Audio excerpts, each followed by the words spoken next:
หยิบเสือ ใช่เป็นตาหรอก ำลังเดินมาได้ เดี๋ยวจะตายหัวเปล่ากันนะ โอ้บรรยากาศคักเลยแต่ธรรมศาสตร์แบบนี้เขาเกิดนี่ได้เนาะปฏิบัติได้ทางแปลนดี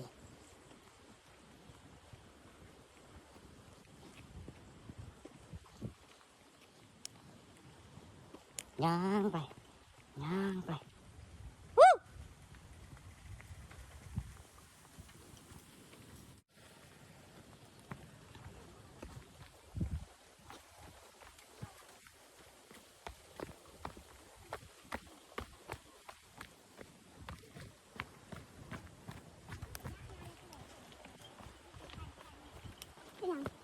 ขั้นใดบนสงสาร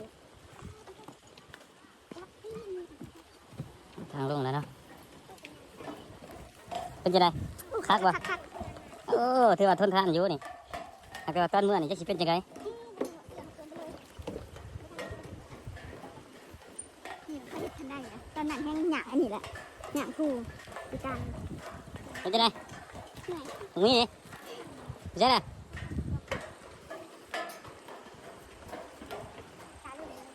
นี่ตัดทางนี้แล้วนี่เฮ้ย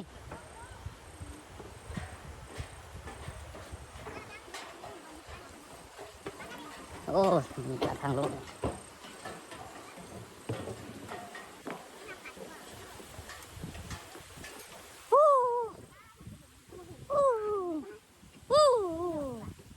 ลงจะมาถูก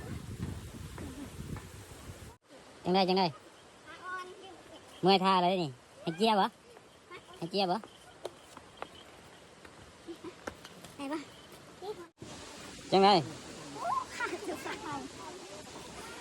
จังไงได้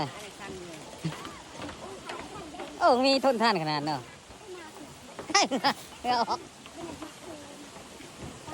เอ้ยโทษ